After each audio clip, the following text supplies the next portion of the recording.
வாங்க ஒப்பிட்டு எப்படி செய்கிறதுன்னு பார்க்கலாம். பாருங்கள், குண்டு வெல்லம் எடுத்து நான் காய் சீவி இருக்கு இல்லைங்களா, அதில் வந்து நல்லா துருவி வச்சுக்கோங்க. அடுத்தது வந்து தேங்காயும் துருவி எடுத்து ரெடி பண்ணி வச்சுக்கிட்டேங்க. பாருங்கள், பருப்பு வேக வச்சுருக்கோம்.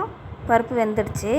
சுக்கு, ஏலக்காய் ரெண்டையும் அம்மியில் வச்சு நல்லா மைய நுணுக்கி எடுத்துக்கணுங்க. அதுக்குள்ளே இருக்கிற அந்த நார் மாதிரி இருக்கிறதெல்லாம் க்ளீன் பண்ணி பவுட்ரு மட்டும் எடுத்து ரெடி பண்ணி வச்சுக்கிட்டேங்க.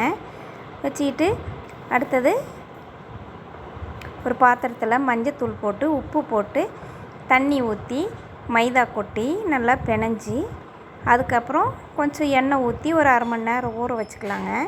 ஊற வச்சா தான் நல்லாயிருக்கும். பாருங்கள், இப்படி கொட்டி நல்லா பிணைஞ்சி எண்ணெய் போட்டு ஊற வச்சு ரெடி பண்ணி வச்சுட்டு அடுத்தது நம்ம பருப்பு தண்ணி வடித்து வச்சுருக்கோம். அதை எடுத்து செக்கில் போட்டு நல்லா மையம் அடைச்சிட்டு அதுக்கப்புறமா குண்டு வெல்லம், நம்ம பொடி பண்ணி வச்சுருக்க குண்டு வெல்லம், ஏலக்காய் பொடி, அப்புறம் வந்து தேங்காய் துருவல் எல்லாம் போட்டு நல்லா நைஸாக நல்லா கலந்து அரைச்சி எடுத்து இப்படி ரெடி பண்ணி எடுத்துக்கலாங்க. அப்புறம் நம்ம பிணைஞ்சி வச்சுருக்க மைதாவை எடுத்து இலை போட்டு தட்டி இப்படி உள்ளே வச்சு போர்த்தி நல்லா தட்டினோம்னா நல்லா அழகாக வருங்க. எவ்வளோ அழகாக வேணாலும் தட்டிக்கலாம். சட்டி சூடாயிருச்சுங்க. சட்டியில் எடுத்து நம்ம தோசை சட்டியில் போட்டுடலாங்க. ஒப்பிட்டு ரெடி ஆயிடுச்சுங்க. தேங்க்யூ. எங்களுக்கு ஒரு லைக் போடுங்களேன்.